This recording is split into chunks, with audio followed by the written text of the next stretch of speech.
Boa noite a todos, aos amigos que estão nos assistindo aqui no Centro Espírita Vinhas do Senhor, aos amigos espíritas que estão nos assistindo em casa, que aqueles que estão em casa, se quiser colocar água fluidificada, os benfeitores que estão aqui, eles vão nos vossos lares levar a energia, o passe magnético para as águas, né? Então vamos nesse momento elevar o nosso pensamento e fazer uma oração, agradecendo a Deus, agradecendo a Jesus, a oportunidade de estarmos aqui encarnados nesse momento da nossa humanidade, que nós possamos agradecer a todos os desafios que Jesus nos coloca na nossa caminhada para o nosso aprendizado. Pai nosso que estais nos céus, na luz dos sóis infinitos, Pai de todos os aflitos desse mundo de escarcéus, santificado Senhor, sejas o teu nome sublime, que em todo o universo exprime concórdia, ternura e amor. Venha ao nosso coração o teu reino de bondade, de paz e de claridade na estrada da redenção. Cumpra-se o teu mandamento, que não vacila nem erra nos céus como em toda a terra, de luta e de sofrimento. Evita-nos todo o mal. Dai-nos o pão do caminho, feito na luz do carinho do pão espiritual. Perdoa-nos, meu Senhor, da iniquidade e de dor, os débitos tenebrosos de passados escabrosos. Auxilia-nos também, nos sentimentos cristãos, a amar os nossos irmãos, que vivem longe do bem. Com a proteção de Jesus, livrai a nossa alma do erro, sobre o mundo de desenterro distante de vossa luz. Que vossa ideal igreja sejas o altar da caridade, onde se faça a vontade de vosso amor. Então essa é uma oração Pai Nosso, que foi trazido pelo Espírito Monsenhor José Silvério Horta, pelo médium, Francisco Cândido Xavier.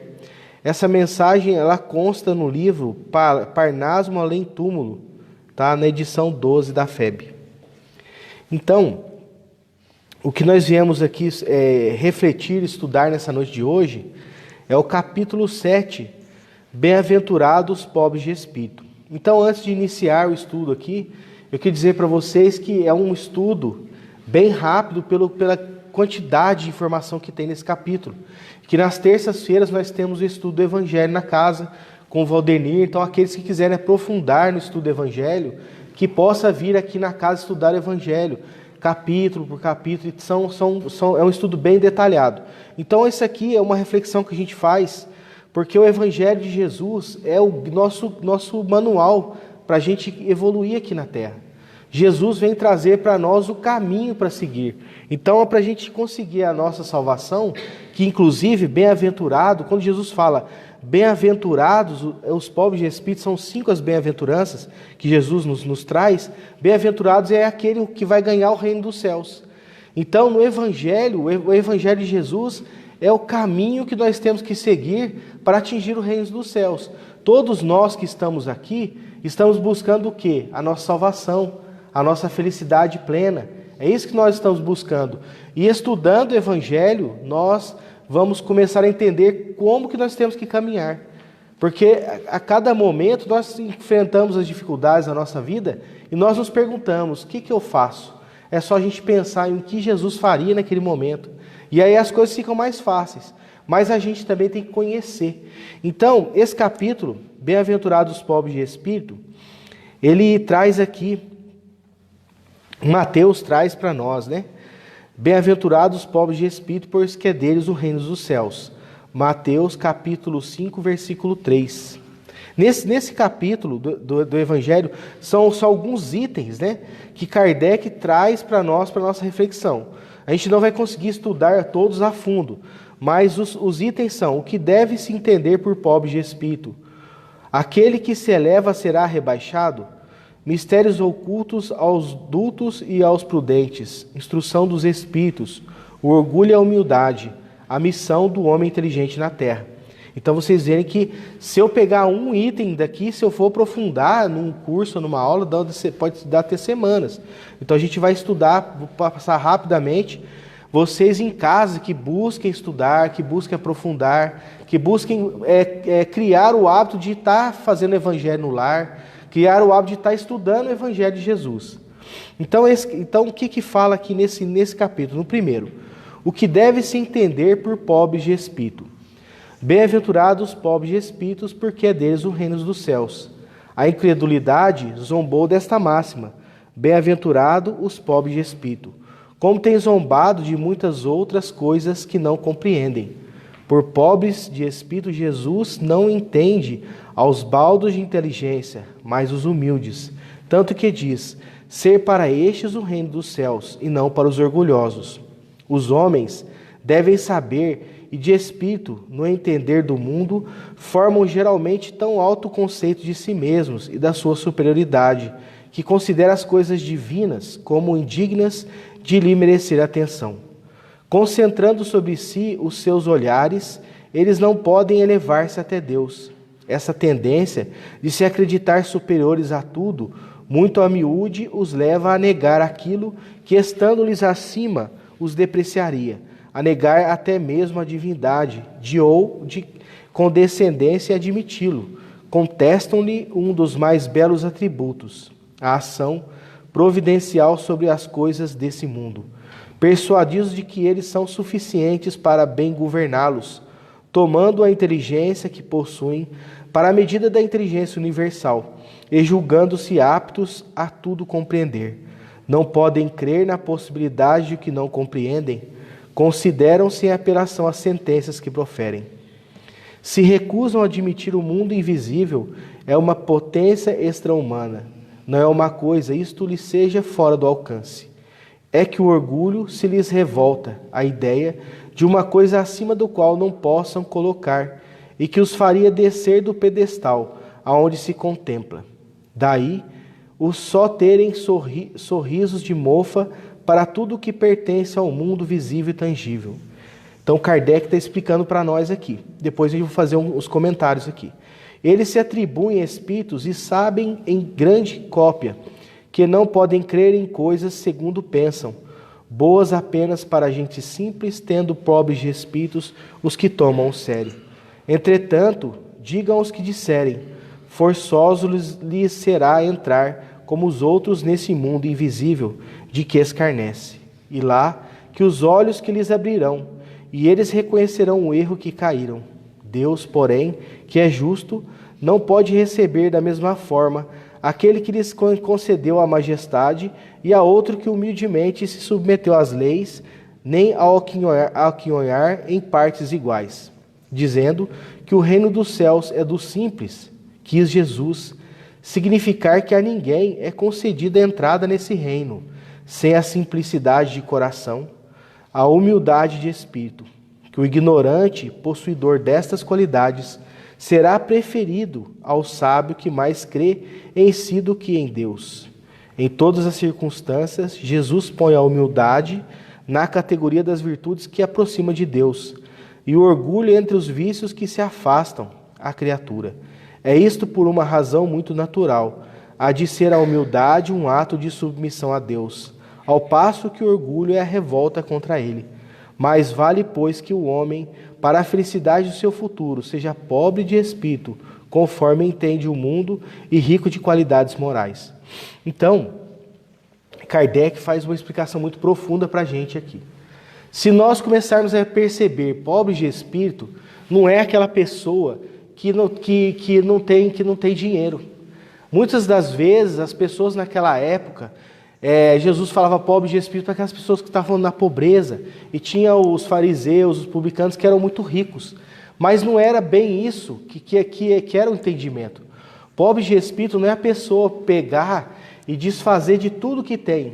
A pessoa comprar o reino dos céus, igual algumas crenças, algumas religiões ao passado profetizava isso. E ainda hoje a gente vê pessoas sendo enganadas dessa forma. Então a pessoa chega e acha que pode comprar o reino dos céus com dinheiro. Então o reino dos céus é para aquele que é rico. Mas não é isso que Jesus ensina. Jesus não ensina que pobre de espírito é aquele que dá tudo, que compra tudo, que fica pobre materialmente, que materialmente é pobre, que vai entrar no reino dos céus. E o reino dos céus também não é para aqueles que nascem na miséria. Muitas das pessoas que não têm nada, não é porque não tem nada materialmente que o reino dos céus são para eles.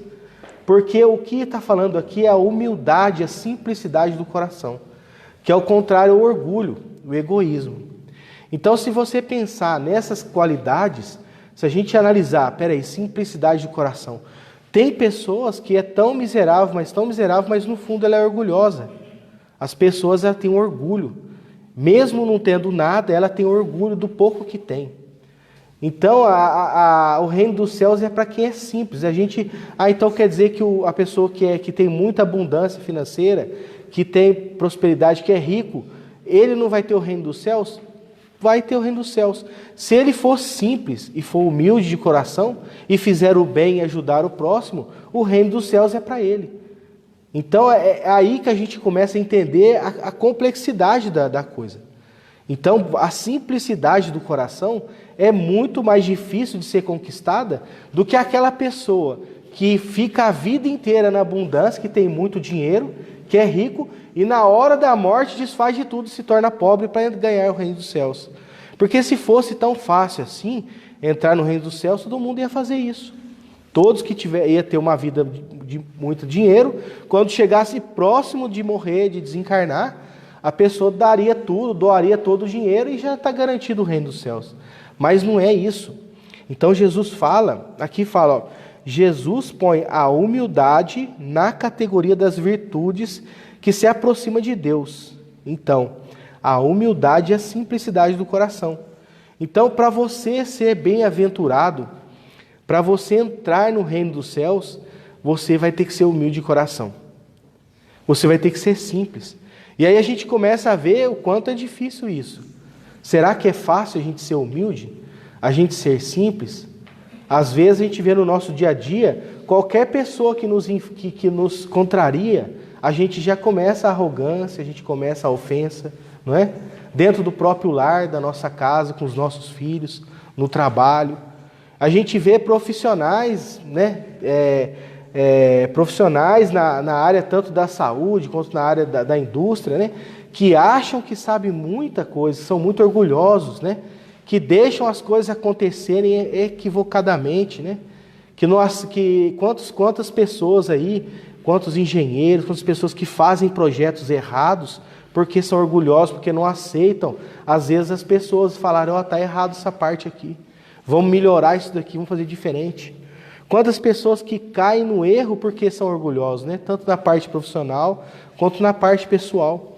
Então, a maior chaga que nós temos, o maior problema que nós temos na nossa encarnação é o orgulho e o egoísmo. Então, a simplicidade, todos nós que estamos encarnados aqui na Terra, nós temos uma dificuldade muito grande de atingir essa qualidade, de ser simples. Mas não é ser simples de ser pobre de dinheiro. É ser simples de você ser humilde, de você aceitar o outro, você conversar com respeito, né? Quantas pessoas que chegam, às vezes, porque tem dinheiro, arrogante, chega numa fila de um banco, de algum lugar, ou já quer passar na frente dos outros, né? Quantas vezes a gente vê isso no supermercado? Às vezes a pessoa tá numa fila com um carro, assim, passando, quando vê já vem um outro, achando que tem o direito, já entra na frente, quase bate no carro do outro e começa aquelas discussões, né? Então, será que a gente já está chegando no reino dos céus? Então, essa é uma das qualidades. A gente viu algumas semanas atrás a bem-aventurança dos aflitos. Então a gente sabe que os problemas que nós enfrentamos e a forma que nós enfrentamos, também nós vamos conquistar o reino dos céus. Então, para quem não assistiu esse pedaço do estudo, procura assistir esse estudo e também ler em casa. Então, olha só para você ver. Então, quer dizer que pobres de espírito são aqueles que são simples do coração, né? E aí Jesus começa a dar mais exemplos, né? Porque se ele já falou há 2000 anos atrás, e ele falou que a gente não ia entender. Há 2000 anos atrás, Jesus já falou para a gente como que nós deveríamos chegar no reino dos céus.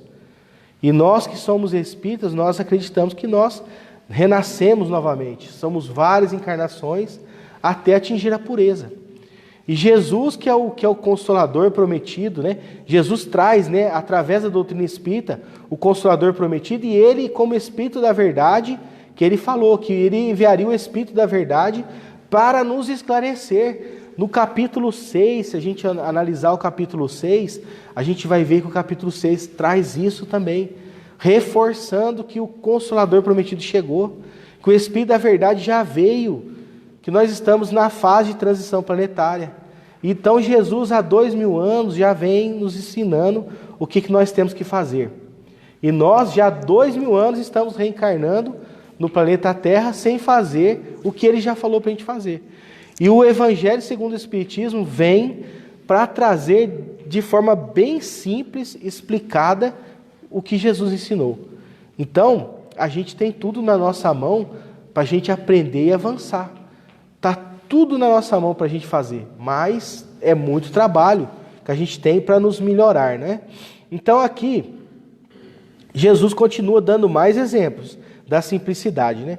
Então depois no próximo item ele fala: aquele que se eleva será rebaixado. Por esta ocasião, os discípulos se aproximaram de Jesus e lhe perguntaram: quem é o maior no reino dos céus? Jesus, chamando assim o menino, o colocou no meio deles e respondeu: digo-vos em verdade, que se não vos converterdes, tornardes quais crianças, não entrareis no reino dos céus. Aquele, portanto, que se humilhar e se tornar pequeno como esta criança, será maior no reino dos céus. E aquele que receber em meu nome a uma criança, tal como acabo de dizer, a si mesmo que a recebe. São Mateus, capítulo 18, versículo de 1 a 5. Então, peraí, Jesus falou que nós temos que ser igual crianças para entrar no reino dos céus. Mas a gente tem que voltar a ser criança novamente? Ou nós temos que olhar como as crianças são, entender a pureza das crianças para nós entrarmos no reino dos céus? Então, o que Jesus quis dizer? Que a criança simboliza a pureza de coração e a simplicidade. Então, todas as crianças que a gente vê nas ruas, até a forma que eles brincam, né? As crianças não têm maldade. Mesmo não se conhecendo, as crianças um encontra com o outro e todo mundo começa a brincar. Vocês já perceberam isso? E nós, como que nós somos depois de adultos, né? A gente já vai se isolando em grupos. Esse aqui eu já não gosto, aquele ali já não se dou bem, aquele outro ali, não é assim? E a gente vai nós que vamos já criando as barreiras para a nossa evolução. Então as crianças são simples. Elas são simples, elas brincam, e então ali está o exemplo. Jesus falava: você quer entender a simplicidade? Olha como que as crianças são. Eles são inocentes, são simples. É assim que nós devemos ser, né? E nós vamos crescendo, vamos tornando pessoas difíceis, né? Igual nós vemos hoje na nossa sociedade, né? Então também Jesus dá mais um exemplo aqui. Então ele fala primeiro, ele deu outro exemplo da criança, né? Depois, aí o outro exemplo. Então a mãe dos filhos de Zebedeu se aproximou dele com os seus 2 filhos e adorou. Quando a entender que lhes queria pedir alguma coisa, disse-lhe Jesus: o que queres? Manda, disse ela, que estes meus 2 filhos tenham assento no teu reino, um à sua direita e outro à sua esquerda. Olha só o que a mãe pediu para Jesus, né? Olha o orgulho da mãe. A mãe pegou os 2 filhos dela, chegou perto de Jesus e falou: que já sabia que Jesus era o rei, né? Mas não aqui, no reino dos céus. Ela já sabia. Mas ela falou que para Jesus colocar o filho dela à direita e o outro à esquerda. Então olha o orgulho da mãe, né? E Jesus falou para ela que não cabia, né? Aqui vamos terminar aqui. Mas Jesus fala aqui. Mas Jesus respondeu: não sabes o que pedes. Podeis vós ambos beber o cálice em que eu bebo? E eles responderam: podemos. Jesus replicou: é certo que bebereis o cálice que eu beber, mas pelo que respeita a vós sentardes à direita ou à esquerda, não cabe a mim vos conceder. Isto será para aqueles a quem meu Pai o tem preparado. Ouvindo isto, os 10 outros apóstolos se encheram de indignação contra os 2 irmãos. Então, a gente vê mais esse exemplo de Jesus, né? E Jesus, se a gente começar a entender, né? Mas Jesus, ele fala depois, né? Que para entrar no reino dos céus não é para a gente ser servido, mas que nós temos que servir. Jesus fala que nós temos que servir, né? Então o reino dos céus é para aquele que sabe servir o outro, que sabe ajudar, que sabe contribuir para o bem, levar o bem para o próximo, né? Porque ele, como o Espírito puro, né? Jesus, o Espírito mais puro que esteve aqui, né? O nosso governador planetário, ele veio até nós servir. Ele veio servir, ele veio dar o exemplo, curando, ajudando, ensinando, servindo. Ele veio para servir, não para ser servido. Muitas das vezes nós também, além de não compreender ainda a fundo o que Jesus nos ensina, nós achamos que todo mundo tem que nos servir. Nós chegamos em algum lugar já com a nossa arrogância e perguntando a que horas que já estou atrasado aqui meu horário e vocês não veio me atender, né? Quantas das vezes nós vemos pessoas com essa arrogância, né? Nos aeroportos, nos supermercados, em todos os lugares, né? Às vezes a gente encontra pessoas que acham que elas realmente têm que ser servidas, né? Será, gente? Será que a gente não tem que começar a prestar atenção de como que nós temos que nos comportar na sociedade? Como que nós temos que aprender a ter um respeito com o próximo, né? A servir ao invés de querer sempre ser servido? E aí a gente começa a entender que o reino dos céus, que Jesus fala, da simplicidade do coração, é um caminho que nós temos que fazer, mas que vai ser difícil para nós.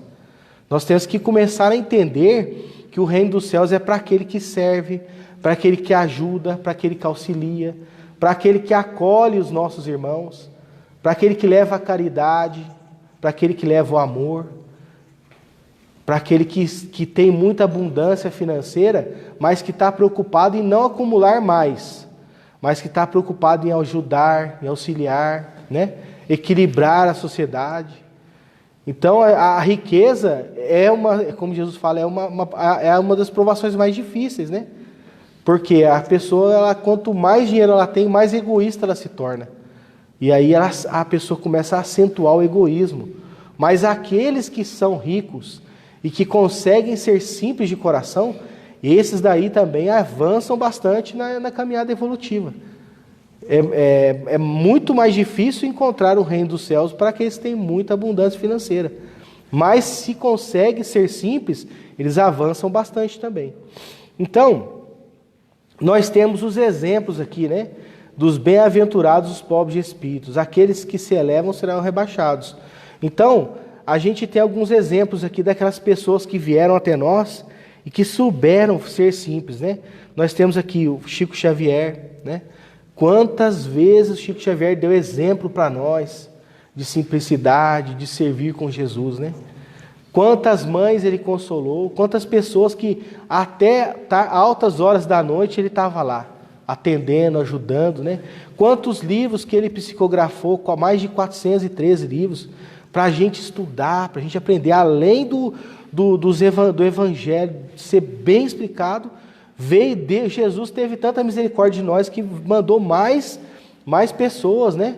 mais missionários para esclarecer mais ainda. Temos mais de 413 livros pelo Chico Xavier, que exemplifica muito a questão disso, do amor, da caridade, do auxílio. A série André Luiz, que explica sobre o mundo espiritual. Tudo está aí para a gente aprender. Quando Jesus fala que o reino dele não é aqui, André Luiz começa a trazer para nós o nosso lar, mostrando as colônias espirituais. Então você tem a série André Luiz, que foi permitido pela espiritualidade mostrar como que é do lado de lá. Então está sendo comprovado que existe o lado de lá. E nós temos tudo para estudar, tudo para entender, não é? Depois nós temos aqui Mahatma Gandhi, também outro espírito que conseguiu estar entre nós, né? E ser simples, né? Ser simples de coração, atingir essa bem-aventurança, né? O pobre de espírito. Irmã Dulce também, Madre Teresa de Calcutá. Então são pessoas que já atingiram essa evolução, né? Esse patamar evolutivo, e vêm até nós dar o exemplo, né? De qual que é o caminho que nós temos que percorrer. Então a nossa salvação depois que nós começamos a entender o que Jesus falou, a nossa salvação não está igual muitas crenças religiosas pensam, que Jesus foi crucificado e lá nós já estamos salvos. Esse é o grande problema da nossa humanidade. Inclusive eu, quando eu tinha 18 anos de idade, quando eu era de outra religião, eu acreditava que já estava salvo também. Porque o que hoje nós vemos aí é o materialismo, destruindo tudo. As pessoas estão aí se corrompendo, destruindo tudo, destruindo a natureza, destruindo lares, famílias, né? As pessoas não estão nem se preocupando com o mundo espiritual. Por que não estão se preocupando? Porque muitas das pessoas acreditam que acabou a vida aqui, acaba tudo. E se tiver alguma coisa do lado de lá, Jesus já veio e já salvou. E se no último momento que eu tiver para desencarnar, se eu vier alguém me perdoar, eu peço perdão, já está tudo certo. Então aí que está o grande problema. A gente tem que entender que Jesus ele vem para trazer o caminho, que nós vamos ter que caminhar. Nós temos que... A salvação está nas nossas pernas, nas nossas atitudes, no nosso caminhar. A salvação minha está dentro do que eu fizer. A salvação de cada um de nós aqui está no que nós fizermos. Não é que eu falar para vocês aqui que vocês já vão estar salvos. Não, a salvação depende de que cada um for fazer. E mesmo que eu estiver explicando para vocês aqui, tudo que eu estiver ensinando, cada um de nós tem a responsabilidade de também estudar em casa, de ver se o que eu ensinei tem coerência e se vocês têm que estudar mais até para chegar um dia para mim e falar, Daniel, tá, tem mais coisa aqui, entendeu? Vamos fazer diferente, vamos estudar diferente. Vim participar do curso na terça-feira, mas participar no curso da terça-feira, que a gente vê muitas vezes de curso que é feito no Centro Espírita, as pessoas vêm estático. A pessoa só quer sentar e quer escutar. Mas venha para o curso estudando. Venha para o curso trazendo dúvida, não esperando que o monitor, que o palestrante, que o instrutor venha trazer todo o ensinamento. Porque a salvação nossa está dentro de nós. O aprendizado, quem tem que buscar somos nós. E nós aqui no Centro Espírita estamos juntos para aprendermos. Todo mundo, nós estamos aqui para aprender juntos, né? Então, essa que é a mensagem, né? Dos bem-aventurados. E aí aqui tem esse outro item, que é a missão do homem inteligente na Terra. Então, às vezes tem pessoas, né, que são tão inteligentes, que têm tanto conhecimento, né? E que Jesus, que nesse capítulo fala, né, das pessoas que são muito inteligentes, né? Então, a missão do homem inteligente: não vos ensoberbais do que sabeis, porque esses sabeis têm limites muito estreitos no mundo em que habitais. Suponhais, sejais sumidades em inteligência nesse planeta, nenhum direito tendes de envaidecer-vos. Ou seja, mesmo que você seja sábio, mesmo que você conheça tudo as leis do nosso planeta Terra, porque nós sabemos que cada planeta tem as suas leis, e se for mesmo que exista uma pessoa que saiba tudo as leis daqui, é pouco perto do mundo espiritual. Então, se Deus em seus desígnios vos fez nascer no meio onde pudesse desenvolver a vossa inteligência, é que quer que a utilizasse para o bem de todos, e uma missão que vos dá, pondo-vos na mão um instrumento com que podeis desenvolver a vossa vez a inteligências retardatárias e conduzi-las a ele. A natureza do instrumento não está a indicar o que utilização se deve prestar. A enxada que o jardineiro entrega ao seu ajudante não mostra esse último que lhes cumpre cavar na terra? Que direis se esse ajudante, em vez de trabalhar, erguesse a enxada para ferir o seu patrão? Direis que é horrível e que ele merece ser expulso? Pois bem, não se dá o mesmo com aquele que se serve da sua inteligência para destruir a ideia de Deus e a providência entre seus irmãos? Não levanta ele contra o seu senhor a enxada que lhe foi confiada para rodear o terreno? Tem ele o direito ao salário prometido? Não merece, ao contrário, ser expulso do jardim? Sê-lo-á, não duvideis, e atravessará existências miseráveis e cheias de humilhação, até que se curve diante daquele a que tudo deve. A inteligência é rica em méritos para o futuro, mas sobre a condição de ser bem empregada. Se todos os homens que a possuir dela se servisse de conformidade com a vontade de Deus, fácil seria para os espíritos a tarefa de fazer que a humanidade avance. Infelizmente, muitos tomam o instrumento do orgulho e da perdição contra si mesmos. O homem abusa da inteligência como de todas as suas faculdades, e, no entanto, não lhes faltam ensinamentos que o advirtam de que uma poderosa mão pode retirar o que lhes concedeu. Ferdinando, Espírito Protetor, Borteas, 1862. Então aqui ele fala também do homem que nasce com tanta inteligência, né? Ele nasce com tanta inteligência e muitas das vezes essas pessoas contestam a existência de Deus, né? São aqueles sábios, né? Que Jesus fala que o reino dos céus são para os pobres de espírito. Mas os sábios, é muito difícil um sábio compreender, por quê? Porque o sábio, ele acha que já sabe tudo. Esse é o grande problema da pessoa que é muito inteligente e também não quer compreender Deus, né? Porque tem pessoas que são inteligentes, cientistas, matemáticos, e que já há Pitágoras, há séculos atrás, o próprio Albert Einstein, ele já acreditava em Deus e falava de Deus, né? Mas tem uns que não. E ele fala aqui nessa parte que se você é tão inteligente, mas não usa a inteligência para o bem da sociedade, para ajudar, né, aqueles que estão precisando, para levar o progresso, se você usa a inteligência para o mal, você também vai ter consequências, né? Então essa que é a missão do homem inteligente. E aqui no livro, Pontos e Contos, para já resumir de novo, né, coloca o comentário de Kardec, e dizendo que o reino dos céus, então bem-aventurado, os pobres de espírito é para quem? O reino dos céus é para os simples. Jesus quer dizer que ninguém é nele admitido sem a simplicidade de coração, a humildade de espírito, e que ignorante que possui essas qualidades será preferido ao sábio que crê mais em si do que em Deus. Então, se chegar um sábio no reino dos céus e o ignorante for simples de coração, o sábio já não vai entrar. Entenderam? Então, o que vai importar no reino dos céus é a nossa simplicidade do coração, a nossa humildade. Então, no Livro dos Espíritos, também tem a questão 785. Qual o maior obstáculo ao progresso para avançar, né? O orgulho e o egoísmo. Refiro-me ao progresso moral, porquanto o intelectual se efetua sempre. Então, ou seja, intelectualmente a gente sempre vai estar evoluindo, mas a parte moral é a mais difícil. Então, o maior obstáculo para nós é o orgulho, que é o contrário da humildade, né? E o egoísmo. Depois, o que se deve pensar dos que abusam da superioridade de suas posições sociais para, em proveito próprio, oprimir os fracos? Merecerá anatema.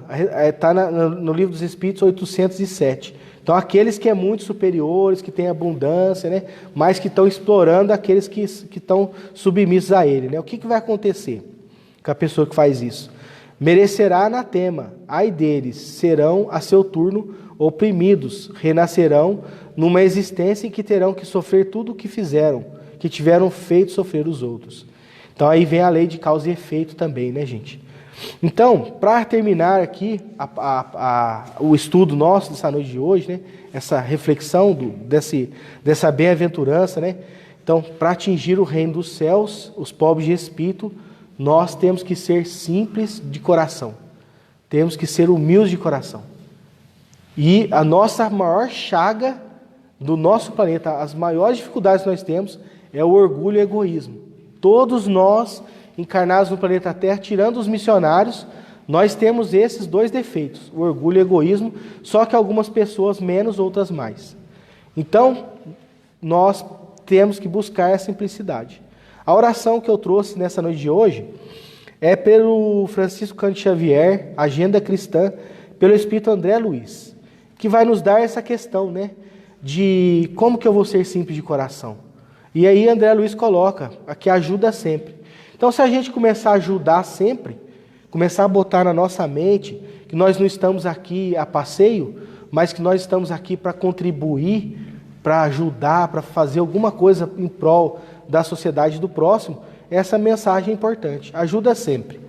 Diante da noite, não acuse as trevas, aprenda a fazer a lume. Em vão condenarás você o pântano, ajuda-o a purificar-se. No caminho pedregoso, não atire calhaus nos outros, transforme os calhaus em obras úteis. Não amaldiçoe o vozereio alheio, ensine alguma lição proveitosa com o silêncio. Não adote a incerteza perante as situações difíceis. Enfrenta com a consciência limpa, debalde censurará você o espinheiro. Remova-o com bondade. Não critique o terreno sáfaro, ao invés disso, dê-lhe adubo. Não pronuncie más palavras contra o deserto, auxilie a cavar um poço sobre a areia escaldante. Não é vantagem desprovar aonde todos desprovam. Ampare o seu irmão com boa palavra. É sempre fácil observar o mal e identificá-lo. Entretanto, o que o Cristo espera de nós, outros, é a descoberta e o cultivo do bem, para que o divino amor seja glorificado. Gente, uma boa noite a todos, que Jesus possa iluminar os irmãos que estão em casa e a todos que estão aqui. Uma boa noite, fiquem com Deus.